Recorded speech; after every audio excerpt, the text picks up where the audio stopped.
Bismillahirrahmanirrahim. Assalamualaikum warahmatullahi wabarakatuh.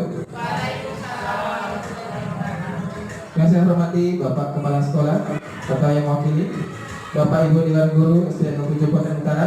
Selamat siang dan salam berbahagia pada kesempatan siang hari ini.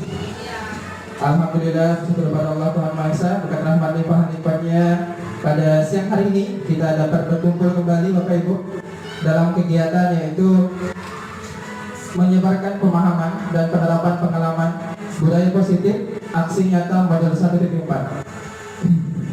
Tepuk tangan dulu buat kita semua Bapak Ibu. Perkenalkan yang belum kenal ya Bapak Ibu ya. Nama saya Azan Warnanda Putra, calon guru penggerak angkatan 9 Kota Pontianak, Kalimantan Barat. Nah, jadi pada kesempatan siang hari ini saya akan menyampaikan berkenaan dengan budaya positif.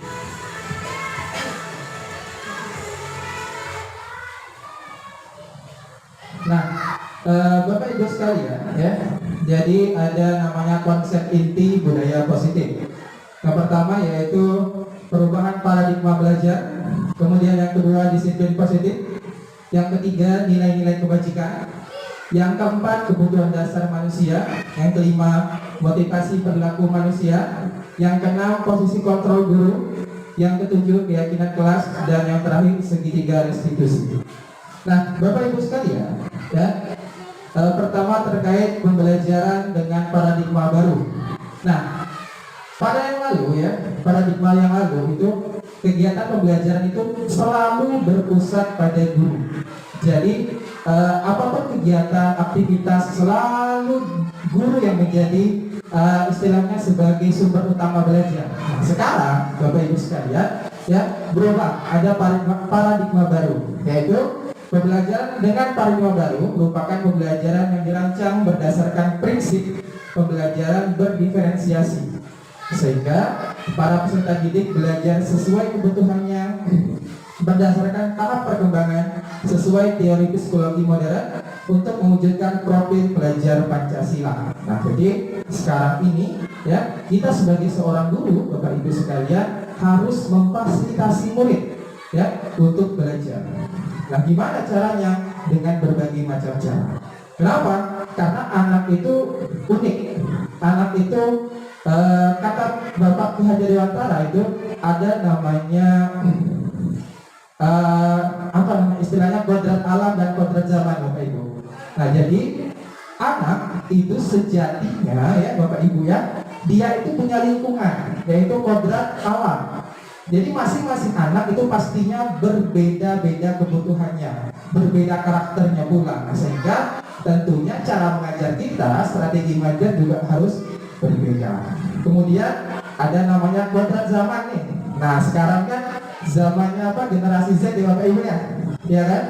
Nah, jadi ya anak itu lebih kepada cenderung ke teknologi. Nah, oleh karena itu proses kegiatan pembelajaran kita tentunya harus selalu dibarengi dengan yang namanya teknologi. Nah, mungkin itu ya Bapak Ibu ya. Jadi ada paradigma yang lama, nah bergeser nih menjadi paradigma baru. Nah, tugas kita Bapak Ibu yaitu sebagai fasilitator. Nah, kalau kita biasanya ini berpusat pada guru semua ya kan, apa-apa guru, ini itu guru ya. Tapi sekarang pembelajaran itu kita sebagai fasilitator saja, menyediakan apa-apa yang dibutuhkan oleh murid kita. Jadi kita tidak lagi sebagai sumber belajar utama. Nah, itu udah zaman yang era-era yang sebelumnya itu harus kita tinggalkan. Kenapa? Karena anak itu tidak kosong Bapak Ibu. Nah, kita selalu berpikir bahwa anak itu kosong, ya ibarat gelas kosong, kita beri pengetahuan. Nah, sejatinya bukan demikian. Ya, anak itu pasti memiliki isi. Nah, tugas kita yaitu memberikan warna pada kehidupan mereka. Ya, salah satunya yaitu di lingkungan belajar, yaitu di sekolah. Ya, Bapak Ibu ya. Nah, kemudian ada beberapa miskonsepsi tentang teori kontrol. Dulu, ya, ilusi guru mengontrol murid. Kemudian ilusi bahwa semua penguatan positif efektif dan bermanfaat. Nah, kemudian ilusi bahwa kritik dan membuat rasa bersalah mampu menguatkan karakter. Dan terakhir, bahwa orang dewasa berhak memaksa. Nah, ini peran kita sebagai guru. Kita itu kebiasaannya menuntut, bukan menuntut Bapak Ibu. Ya, Kita selalu nih menuntut anak nih, anak kamu harus bisa perkalian, kamu harus bisa ini, bisa itu, segala macam kita tuntut mereka. Tapi kita tidak berusaha bagaimana kita menuntut mereka. Nah, itulah yang menjadi poin penting yang akan saya bahas ya. Ada miskonsepsi tentang teori kontrol ya, antara yang lalu dengan yang sekarang. Nah, jadi itulah makanya adanya saya menyebarkan terkait budaya positif ini untuk menyampaikan hal tersebut. Bahwa kita Bapak Ibu sebagai seorang guru tentunya ya mengubah paradigma tadi ya, pemikiran kita tadi yang sejatinya kita mengajar sebagai sumber belajar, tapi kita sebagai fasilitator tanpa paksaan ya. Yang saya dapatkan dari kegiatan calon guru penggerak ini ya Pak Ibu ya, banyak sekali ilmu yang sangat luar biasa yang bermanfaat bagi kita. Ya ternyata kita sebagai seorang guru ya memang harus sabar ya, sabarnya itu harus maksimal dan benar-benar tinggi sekali tingkat kesabaran kita ya, karena tugas kita itu memberikan fasilitas kepada pendidik agar mereka bisa tumbuh dan berkembang ya. Jadi bukan ya kalau dulu kan kita ajar mereka, kita paksa mereka, nah itu, tapi bukan demikian sekarang ya. Makanya ada namanya berdiferensiasi tadi. Jadi kita harus ya mengkelompokkan, mengkategorikan yang mana saja, yang kebutuhannya apa dan segala macam. Nah itu kita kelompokkan Bapak Ibu ya. Nah ini beberapa ya. Kalau dulu namanya stimulus respon. Nah kalau sekarang itu era baru, trennya teori kontrol Bapak Ibu ya. Jadi pertama, realitas kebutuhan kita sama. Nah pada teori kontrol, realitas kebutuhan kita yang berbeda. Masing-masing orang tentu punya kebutuhan yang berbeda, tak sama ya. Kemudian semua orang melihat hal yang sama. Tidak, setiap orang memiliki gambaran yang berbeda. Nah kemudian kita mencoba mengubah orang agar berpandangan sama dengan kita. Nah kalau teori kontrol, kita berusaha memahami pandangan orang lain tentang dunia. Nah kemudian perilaku buruk dilihat sebagai suatu kesalahan. Nah semua perilaku memiliki tujuan. Jadi Bapak Ibu, pada saat saya mengikuti kegiatan calon guru penggerak ini, semua hal-hal baik positif maupun negatif pasti memiliki tujuan. Nah ternyata ya, anak-anak itu, murid kita itu Bapak Ibu, dia itu melakukan pelanggaran ya, melakukan ya hal-hal yang negatif. Kalau kita simpulkan kan, pasti dia memiliki tujuan. Nah itulah kita sebagai seorang guru harus bisa memberikan solusi kepada mereka. Nah orang lain bisa mengontrol saya, hanya Anda yang bisa mengontrol diri Anda. Nah kalau dulu kita kenal namanya motivasi ekstrinsik gitu ya, dari luar kan. Nah sebenarnya sejatinya Bapak Ibu, motivasi dari dalam diri itulah yang paling penting. Tidak ada nih orang lain yang bisa berikan motivasi. Mungkin pun termotivasi persentasenya kan kecil, tapi diri pribadilah yang memberikan motivasi yang paling besar. Bukan hanya murid, Bapak Ibu pun saya rasa juga sama demikian ya kan. Nah seperti itu. Nah kemudian saya bisa mengontrol orang lain, Anda tidak bisa mengontrol orang lain. Nah pada proses dari kontrol Bapak Ibu, kita tidak bisa mengontrol orang lain ya. Kemudian pemaksaan ada pada saat bujukan gagal. Nah kolaborasi dan konsensus menciptakan pilihan-pilihan baru. Nah jadi paradigma baru ini, kolaborasi itu sangatlah hal yang penting ya, antara saya ini sebagai calon guru penggerak, Bapak Ibu guru di SD Luhur Utara, Bapak Kepala Sekolah, ya tentunya kita harus saling berkolaborasi untuk memajukan SD kita ini. Kemudian yang terakhir, model berpikir menang atau kalah. Nah model berpikir menang-menang, karena tadi kita dapat memberikan solusi Bapak Ibu ya. Jadi tidak ada yang namanya kalah menang, itu tidak ada ya. Sejatinya seorang murid melakukan pelanggaran, pasti mereka memiliki tujuan. Nah tujuan itu yang kita cari, kira-kira apa nih tujuannya. Nah kadang ya, bukan cuma Bapak Ibu saja, saya juga merasakan hal yang sama. Saya kadang juga ketika murid melakukan pelanggaran langsung marah saja ya, langsung marah, padahal itu bukan suatu hal yang baik. Nah kita banyak sekali kita lakukan hal-hal yang tidak baik itu, yang tentunya membuat anak didik kita menjadi ya kurang percaya diri, minder dan segala macam. Padahal mereka melakukan itu tentunya pasti memiliki tujuan. Nah itu yang perlu kita garis bawah ya Bapak Ibu ya. Nah lanjut materi kita yaitu disiplin positif. Nah disiplin berasal dari kata disiplina yang artinya belajar. Disiplin mengacu pada disiplin diri yang memiliki tanggung jawab terhadap apa yang dilakukannya berdasarkan nilai-nilai yang diyakini. Nah, disiplin positif merupakan salah satu cara penerapan disiplin yang bertujuan untuk menumbuhkan kesadaran serta memberdayakan peserta didik tanpa imbalan penghargaan, reward, ancaman atau hukuman. Nah, jadi saya katakan tadi sekali lagi bahwa motivasi itu tumbuh dari dalam diri peserta didik. Jadi bagaimana kita menumbuhkan motivasi internal itu? Nah, kalau era dulu terkenal nih motivasi ekstrinsik, ada namanya hukuman ya Bapak Ibu ya, ada namanya penghargaan ya. Wow, pada zaman dulu itu harus nih kasih penghargaan anak-anak, harus diberikan bintang lah, berikan makanan, permen, kue, bahkan uang dan segala macamnya kan. Tapi ternyata itu salah Bapak Ibu ya. Ternyata ketika kita berikan reward ya, penghargaan tadi itu, maka anak itu istilahnya keseringan malah minta lagi begitu. Nah, jadi dia seolah-olah minta penghargaan, tapi dia tidak muncul kesadaran dari dalam dirinya untuk belajar misalnya, untuk berkembang misalnya, atau hukuman. Nah, ketagihan tuh ketika kita berikan hukuman, besok mau dihukum apa lagi nih? Nah, penasaran mereka. Nah, tetapi bagaimana di era sekarang kita memunculkan motivasi internal tersebut, ya? Nah, ini poinnya. Sebagai pendidik, tujuan kita adalah menciptakan pendidik yang memiliki disiplin diri sehingga mereka berperilaku mengacu pada nilai-nilai kebajikan universal dan memiliki motivasi intrinsik dalam perubahan perilaku ke arah yang lebih baik. Nah, jadi itu poin penting Bapak Ibu. Ya. Jadi kita itu hal-hal yang kita lakukan ya pada zaman-zaman dulu, lakukan dulu sih, baru-baru sekarang juga itu karena itu kan ada penghargaan, ada hukuman, segala macam. Ternyata ketika saya pelajari di calon guru penggerak itu bukan hal yang baik lah yang selalu kita terapkan terus-menerus. Menumbuhkan motivasi internal itu merupakan hal yang sangat penting bagi peserta didik kita, Bapak Ibu ya.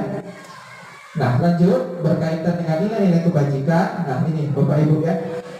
Ada profil belajar Pancasila ya, beriman dan bertakwa pada Tuhan Yang Maha Esa, berakhlak mulia, berkebinekaan global, gotong royong, mandiri, kreatif dan bernalar kritis. Nah, ini. Kemudian keterampilan hidup ya, kayak dapat dipercaya, lurus hati. Nah, ini contoh-contoh nilai-nilai kebajikan. Nah, dan tentunya nilai-nilai ini ya harus kita sepakati sebenarnya.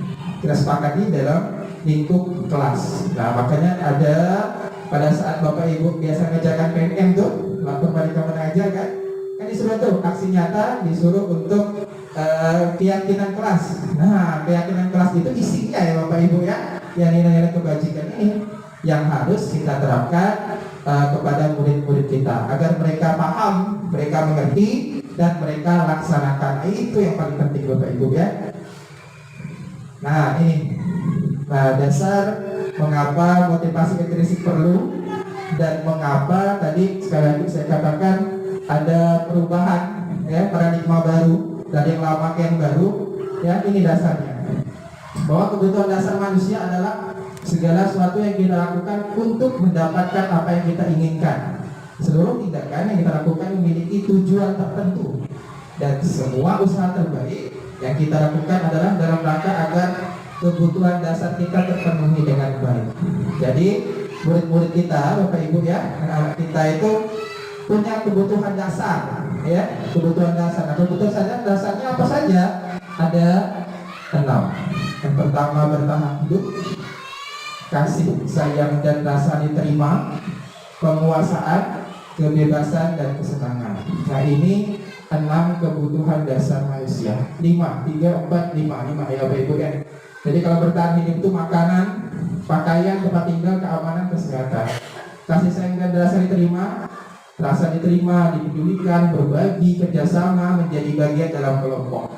Kemudian penguasaan, ada harga diri ya, keinginan untuk dianggap pemimpin, berprestasi, diakui, didengar. Nah, kebebasan, mandiri, memiliki pilihan, mencoba hal baru, mampu mengendalikan arah dirinya. Nah, kesenangan, bermain, humor, antusiasme dan tertawa. Nah, semua ini ya kebutuhan dasar manusia. Nah, tentunya harus apa Bapak Ibu? Harus dipenuhi. Ya, kita sebagai seorang guru harus memenuhi kebutuhan murid-murid kita ini. Ini yang dimiliki mereka. Mereka perlu ya kasih sayang, diterima, Ya, makanya di era sekarang ini ada bahasanya no bullying, ya kan? Tak boleh nih ngolok-ngolok atau mengejek kawan, tak boleh merendahkan kawan, tak boleh mengucilkan kawannya, kan? Kenapa? Karena berdasarkan atas kebutuhan dasar manusia ini. Jadi sekali lagi Bapak Ibu, saya tekankan bahwa penting sekali memenuhi kebutuhan dasar. Memang kita sebagai seorang guru tentunya ya dalam artian terbatas juga ya Bapak Ibu ya. Kita juga punya batasan, mungkin batasan kesabaran ya, batasan dalam memfasilitasi anak didik kita. Nggak semua bisa kita fasilitasi, tapi kita tetap selalu berusaha, kita tetap selalu menjaga agar anak-anak kita tetap ya berada di koridor untuk memenuhi kebutuhan dasar manusia ini ya Bapak Ibu ya. Nah, ini yang harus kita hindari, motivasi perilaku manusia. Nah, jadi manusia itu sejatinya ya, kalau kita kategorikan murid ya, dia ini untuk menghindari ketidaknyamanan atau hukuman. Nah, motivasi ekstrinsiknya itu Bapak Ibu. Kemudian untuk mendapatkan imbalan atau penghargaan dari diri orang lain. Nah, kalau kita gurunya dia pengen nih dapat nilai 100, pengen dapat hadiah dari kita ya. Tapi itu sebenarnya ya hanya sesaat. Takutnya ketika nanti dia bertemu dengan guru yang lain itu tidak memberikan penghargaan atau reward, nah bagaimana? Apa yang terjadi? Hilang motivasinya. Kemudian nih, kalau misalnya hukuman, ketemu dengan guru yang tidak suka menghukum misalnya, pengen dihukum, karena tadi kan kebiasaan dihukum ya.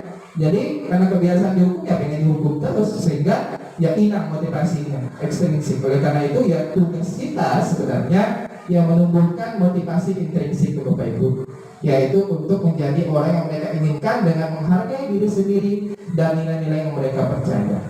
Makanya kegiatan pembelajaran berdiferensiasi ya Bapak Ibu ya sangat penting karena mengakomodir kebutuhan mereka. Jadi mereka kita kelompokkan, kemudian kita analisa nih, si ini kebutuhan belajarnya apa, si ini kebutuhan belajarnya apa. Ketika kita dapat ya berdiferensiasinya itu, maka akan kita fasilitasi.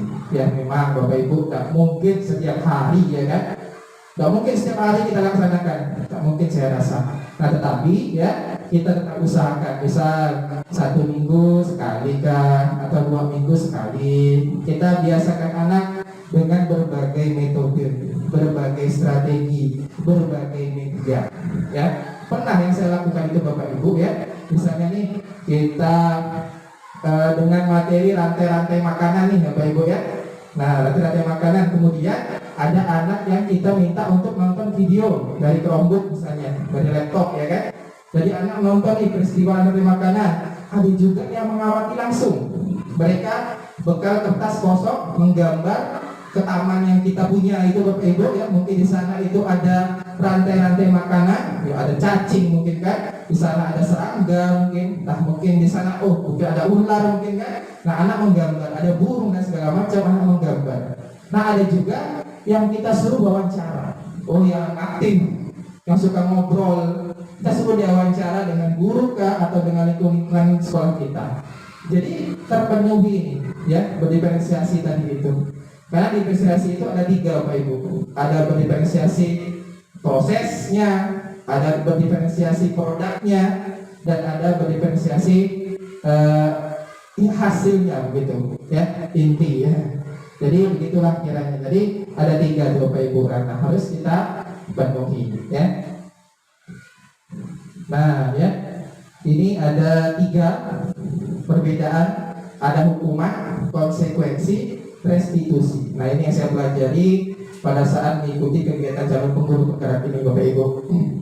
Nah kalau hukuman itu tidak terencana atau tiba-tiba.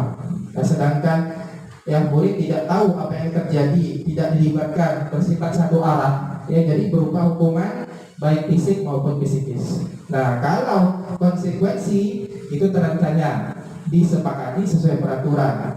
Tapi murid tetap dibuat tidak nyaman. Sikap guru selalu memonitor murid. Nah ini konsekuensi. Jadi kayak peraturan yang dibuat oleh sekolah. Nah ada konsekuensinya ya Bapak Ibu ya. Nah kalau restitusi yaitu proses menciptakan kondisi bagi murid untuk memperbaiki kesalahan. Proses kolaboratif yang mengajarkan murid untuk mencari solusi sendiri. Nah ini yang kita kejar ya Bapak Ibu ya. Kalau ini ya udah sering ya. Tapi yang arah yang di sebelah sana itu yang harus kita usahakan mulai dari sekarang. Yang berdasarkan dari paradigma baru tadi. Nah ini yang sering kita lakukan ya. Ada 5 posisi kontrol guru Bapak Ibu ya. Nah yang sering kita lakukan ini penghukum. Nah ini sering kita lakukan sekali, betul tidak? Iya kan? Sering sekali kita lakukan. Kemudian tanpa kita sadari kita juga pernah nih pembuat merasa bersalah. Tak kasihankah kamu dengan orang tuamu nak? Gitu kan?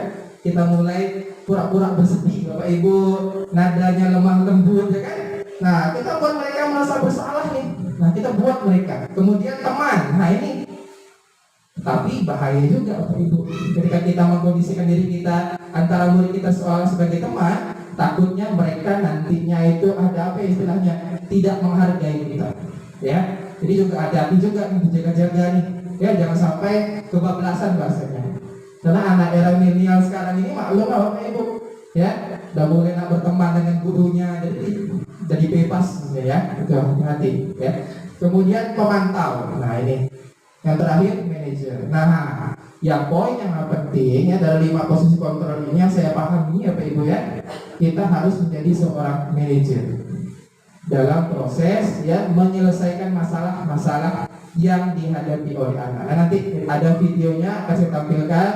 Nanti Bapak Ibu saksikan bagaimana proses seorang guru menjadi manajer. Nah, harapannya pada siang hari ini ketika saya memberikan ya sedikit terkait budaya positif kepada Bapak Ibu, ya share berbagi ya, semoga bisa kita terapkanlah di lingkungan sekolah kita ya Bapak Ibu ya.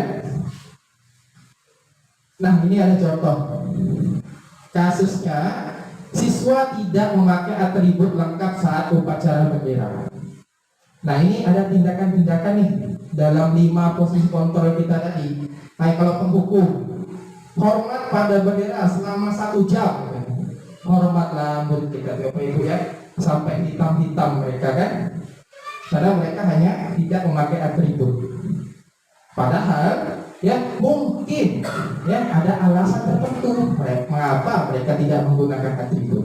Nah itu sebenarnya harus kita cari. Nah yang kedua, pembuat merasa bersalah. Nah kalau guru-guru yang melankolis nih, yang kayak apa, pura-pura gitu kan, dia langsung lemah gitu kan. Nah, dia bilang kan, berapa kali ibu bapak harus memberitahu kamu selalu saja mengecewakan ibu bapak, ya kan? Jadi kayak anak tuh makin lesu, anak itu apa ibu kan, jadi makin merasa bersalah mereka.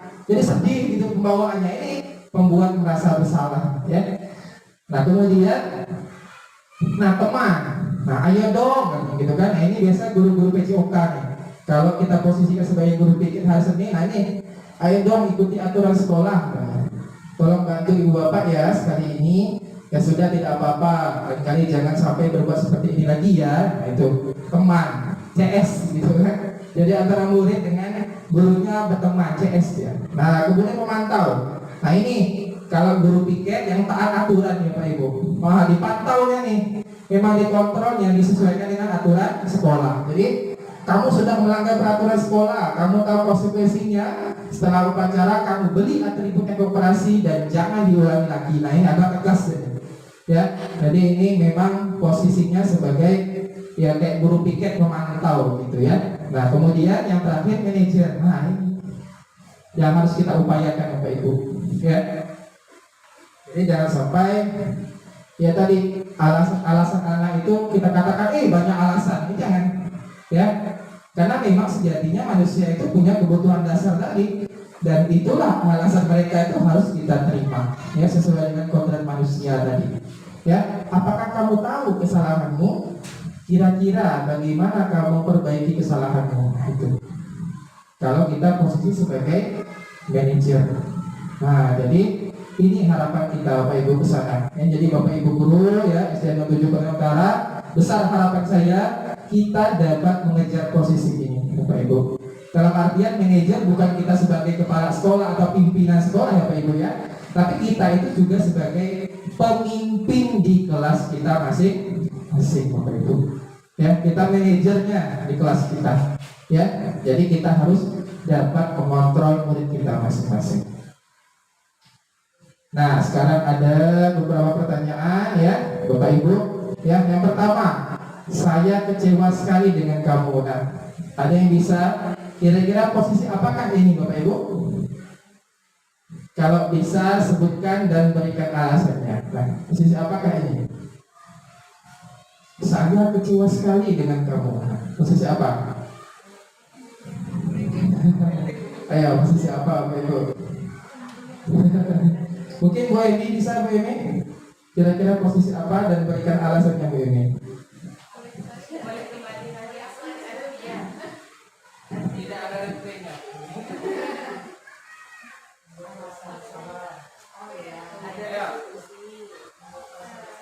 Ayo, Pak Dery silakan. Oh, Pak Dery bisa kayaknya nih. Pak Dery silakan, Pak Dery. Iya, ini adalah pembuat rasa bersalah. Bukan ada buat Pak Dery ya. Jadi saya kecewa sekali dengan kamu. Nah, itu merupakan contoh kalimat yang kita gunakan sebagai seorang guru kalau posisi kontrolnya pembuat rasa bersalah. Ya, Bapak Ibu ya. Nah, kemudian ini apa ini? Kamu tidak pernah benar melakukannya, gitu. Apa? Iya, Bu Wani. Apa Bu Wani? Iya, ada posisinya menghukum ya. Kamu tidak pernah benar. Ya, tepuk tangan dulu buat Bu Wani ya. Lanjut. Nah, apa rencanamu untuk menyelesaikan masalah ini? Iya, manajer. Tepuk tangan dulu buat kita semua, Bapak Ibu ya. Betul sekali. Jadi apa yang saya sampaikan mungkin sudah sampai ya, Ibu. Lanjut. Nah, ayolah lakukan demi Bapak Ibu ya. Ini apa? Ayolah lakukan. Hah? Apa Bapak Ibu? Sebagai teman. Ya, dia kan mau berteman nih. Ayolah katanya ngajarkan sebagai teman ya kan. Nah, ini kamu tidak pernah mendapat nilai jika tidak mengerjakan tugas. Apa? Ayo, konsekuensi. Ya, kenapa? Karena kalau tak kerjakan tugas ya tak dapat nilai, ada konsekuensinya. Bapak Ibu ya. Oke, nah sekarang keyakinan kelas. Nah, mengapa keyakinan kelas? Mengapa bukan peraturan kelas? Nah, dari Bapak Ibu ada yang bisa memberikan tanggapan ya? Jawaban atas pertanyaan yang diberikan ini? Silakan Bu Emiliana. Baik, terima kasih Pak Azhar. Jadi mengapa keyakinan kelas bukan peraturan kelas? Kalau peraturan kelas menurut saya pribadi itu secara umum. Masing-masing kelas tentu rata-rata dibuatkan peraturan itu secara umum. Sedangkan keyakinan kelas ini seperti dari mereka sendiri yang bisa mereka hadapi, yang bisa konsekuensi juga dari mereka sendiri. Jadi ini untuk membangun kesadaran secara internal kepada mereka. Sebagai contoh, jika peraturan kelas itu lebih secara umum, maka untuk keyakinan kelas ini turunannya lagi, jadi lebih khusus untuk berperan di kelas itu sendiri dan dibuat oleh mereka sendiri, disepakati juga oleh mereka sendiri. Terima kasih, tepuk tangan dulu buat Bu ini ya. Nah, jadi Bapak Ibu benar sekali ya. Intinya keyakinan kelas itu tadi kata-kata terakhir ada kesepakatan ya. Peraturan kelas atau peraturan sekolah mungkin lingkupnya lebih luas umum, tapi kalau keyakinan kelas ini kesepakatan antara kita gurunya dan murid-murid kita. Mungkin mereka ya banyak ya keyakinan kelas yang mereka sampaikan Bapak Ibu. Nah, kita langsung adopsi itu kita rembukkan bersama, kita jadikan kesepakatan ya. Nah, tentunya ketika mereka mensepakati itu menjadi sebuah keyakinan kelas, pasti mereka dengan senang hati untuk melakukannya tanpa paksaan. Nah, tetapi kalau peraturan mungkin ya mereka merasa terpaksa nih, ada rasa keengganan. Tapi kalau keyakinan kelas yang sudah disepakati bersama, ya mereka have fun saja, rasanya senang-senang saja menjalaninya. Nah, itu yang harus kita tumbuhkan Bapak Ibu. Makanya di PNM itu ada tuh anak-anak disuruh minta buat keyakinan kelas. Benar Bapak Ibu? Ada kan? Di aksi nyatanya itu kita terapkan kan? Nah, demikian. ya. Makanya keyakinan kelas sangatlah penting. Jadi kalau bagi yang belum, Bapak Ibu terapkan. Bagi yang sudah, dimaksimalkan, ya Bapak Ibu ya. Tuh, kesepakatan. Nah itu penting sekali, ya, agar tidak ada anak yang merasa tersakiti dari itu, ya Bapak Ibu ya. Nah itu poin pentingnya. Nah ini sedikit ya. Jadi keyakinan kelas itu bersifat abstrak, berupa pernyataan universal, dibuat dalam pernyataan positif sedikit saja agar mudah diingat, sesuai dengan kondisi kelas dan sekolah sehingga mudah diterapkan. Dan terakhir, semua warga sekolah, warga kelas dilibatkan saat membuat keyakinan kelas. Nah, kesepakatan tadi itu, ya. Tanpa kesepakatan, ya, misalnya ada anak tidak setuju, bagaimana keyakinan kelas itu mau tercapai, Bapak Ibu. Jadi itu poinnya pentingnya, ya. Nah, ini materi terakhir apa itu? Yaitu segitiga restitusi. Nah, ketika ada masalah, ya, ada masalah, ya, dengan murid-murid kita menerapkan yang namanya segitiga restitusi, Bapak Ibu. Ya, jadi ini juga merupakan ilmu baru bagi saya, ya, saat mengikuti kegiatan cara guru penggerak ini, Bapak Ibu, di angkatan 9 ini. Tetapi saya rasa Bapak Ibu pasti sudah menerapkannya. Cuma hanya saja namanya saja yang belum kita tahu, Bapak Ibu, ya. Tapi sudah kita terapkan. Contoh yang pertama yaitu segitiga restitusi, suatu proses dialog yang dijalankan oleh guru agar dapat menghasilkan murid yang mandiri dan bertanggung jawab. Nah, itu artinya Bapak Ibu. Ada 3 tahapan. Yang pertama, ya, menstabilkan identitas, tertutup tulisannya Bapak Ibu, ya. Menstabilkan identitas. Yang kedua, validasi tindakan yang salah. Yang ketiga, menanyakan keyakinan. Nah, ini tadi, ya, sambungan dari kita tadi itu membuat keyakinan kelas. Jadi kita melakukan ini apabila anak melakukan pelanggaran, anak melakukan kesalahan, ya Bapak Ibu ya. Nah, kita bahas dulu satu persatu. Misalnya menstabilkan identitas. Nah, berdasarkan prinsip membuat kesalahan adalah bagian dari proses pembelajaran. Nah, ini cara-cara atau kata-kata yang bisa kita lakukan ketika kita menstabilkan identitas anak, Bapak Ibu. Jadi misalnya anak terlambat, kita jangan langsung marah, kamu nih ngapa terlambat? Sudah jam berapa ini? Ya, jangan seperti itu, Pak Ibu, ya. Tapi kita ada caranya, ya, ada strateginya, ya. Jangan sampai kita mempermalukan dia kepada teman-temannya, di hadapan teman-teman. Tidak boleh, Pak Ibu. Mungkin kita ke kantor dulu, jam istirahat, ya kan? Kita panggil anak itu, nah baru kita sampaikan beberapa hal ini. Yang pertama itu, nah, berbuat salah itu wajar, ya. Kita omongkan mereka, tidak ada manusia yang sempurna, nah, begitu. Kemudian ibu bapak juga pernah melakukan itu. Nah, kemudian ibu bapak tidak mau mencari siapa yang salah, tapi ibu bapak ingin mencari solusi dari permasalahan. Kamu berhak merasa begitu.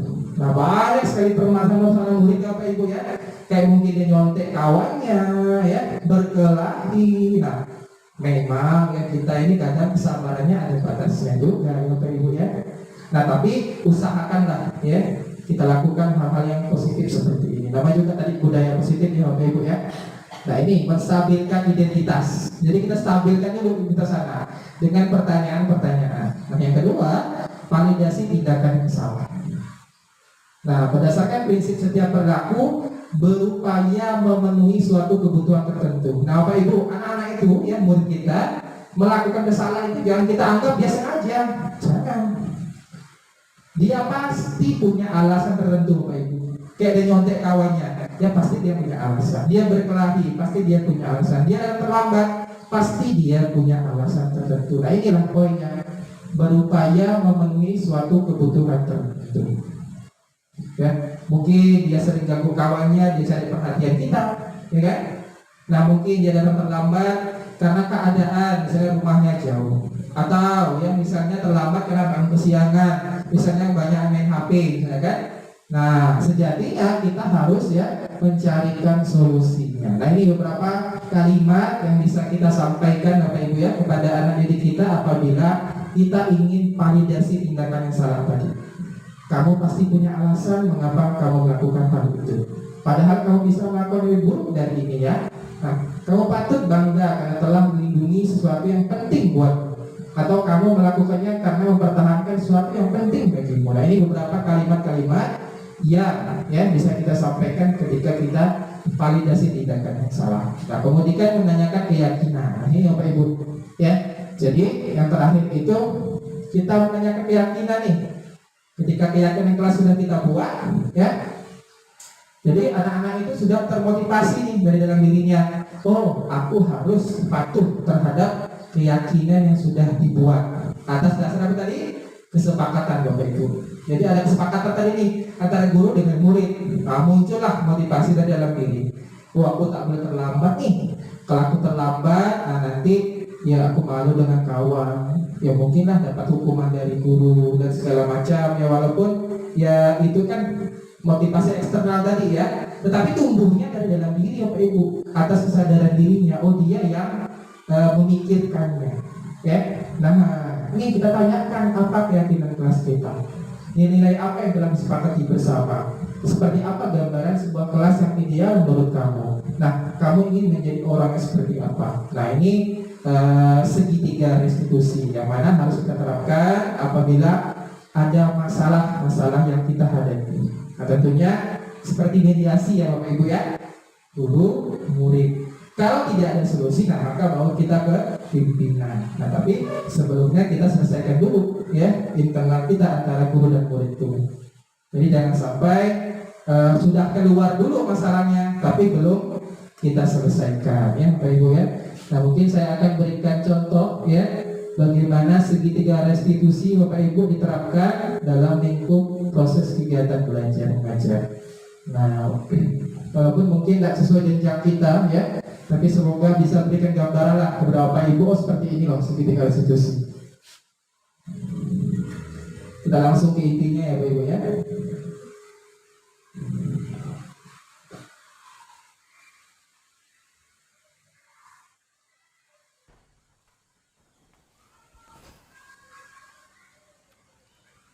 Siang Sarah. Siang Pak. Sudah lama nggak ketemu Sarah. Kenapa hari ini ada di sini? Kesel Pak, kesel banget. Masa aku dikatain tukang fitnah Pak? Ya aku marah lah. Aku balik ngatain Eka di depan kelas. Kesel banget. Oh begitu. Ya pasti kamu marah dan kesal. Bapak juga akan marah apabila ada yang menuduh Bapak seperti itu. Kemudian pada saat itu kamu mau melakukan apa? Ya saya langsung ngatain Eka lah Pak. Kesel banget. Saya bentak-bentak dia depan teman-teman lain. Oh begitu. Pasti kamu melakukan seperti itu karena suatu alasan tertentu bukan? Iyalah, masa saya diam saja Pak? Ya saya bela diri lah. Masa saya dituduh tukang fitnah? Ya wajar lah. Mempertahankan harga diri itu sesuatu yang penting buat kamu. Untung kamu tidak bertindak lebih gegabah lagi. Hanya membentak-bentak. Iya Pak. Untung saya masih bersabar dan hanya membentak saja. Sudah gemes padahal, saya pasti bela diri lah. Ya pasti ya. Tapi kamu memilih untuk tetap bertahan dan bersabar.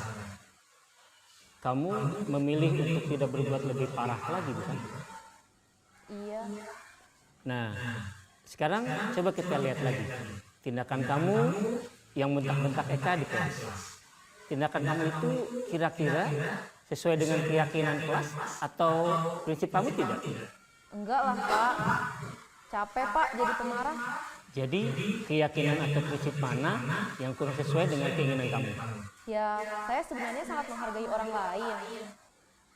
Mungkin saat itu saya menjadi emosi. Jadi tidak menunjukkan sikap itu. Kamu meyakini tidak? Menghargai orang lain itu penting buat kamu.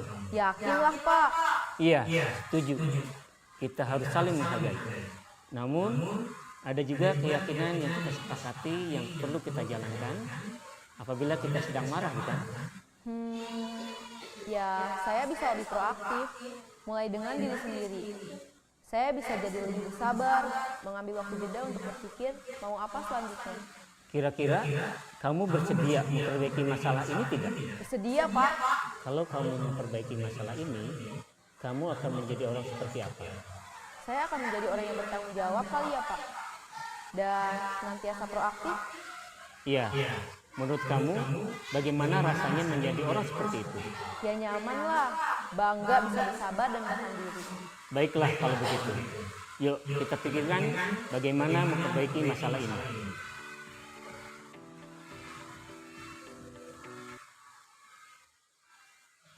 Nah, Bapak Ibu ya, jadi itu potongan pendek singkat ya, bagaimana ya kita menerapkan segitiga restitusi.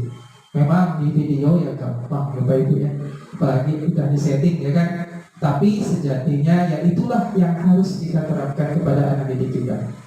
Berdasarkan tadi kebutuhan dasar manusia ya, kemudian tadi keyakinan kelas yang sudah kita bentuk Bapak Ibu, sehingga pada finalisasinya atau akhirnya kita harus menerapkan yang namanya segitiga restitusi. Kita munculkan nih kesadaran anak itu pada hal-hal yang setelah mereka sepakati tadi, ya.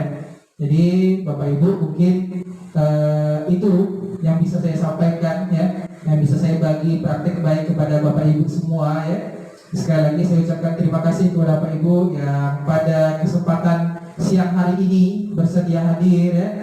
Saya hanya share Bapak Ibu berbagi praktik baik ya, dengan harapan kita sama-sama menjadi lebih baik, menjadi guru yang baik ya Bapak Ibu ya, lebih banyak bersabar lagi ya, karena ya anak-anak itu tadi Bapak Ibu sekali lagi mereka punya kodrat alam dan kodrat zaman yang berbeda. Kita tidak bisa samakan nih, oh zaman dulu begini, nggak bisa. Kita harus pahami mereka ya, walaupun juga kita ini bukan manusia yang sempurna Bapak Ibu, kita manusia biasa, banyak salahnya, hilafnya ya. Nah oleh karena itulah kita harus sama-sama berkolaborasi ya dengan ya rekan-rekan kita Bapak Ibu ya. Ya saya juga selaku calon guru penggerak, kita sama-sama lah berusaha bergerak ya Bapak Ibu ya, demi kepentingan anak didik kita ya. Intinya ya tugas kita memfasilitasi anak didik kita ya. Saya ucapkan terima kasih Bapak Ibu, tepuk tangan dulu buat kita semua pada siang hari ini ya. Sekali lagi saya ucapkan terima kasih ya. Assalamualaikum warahmatullahi wabarakatuh. Selamat siang Bapak Ibu.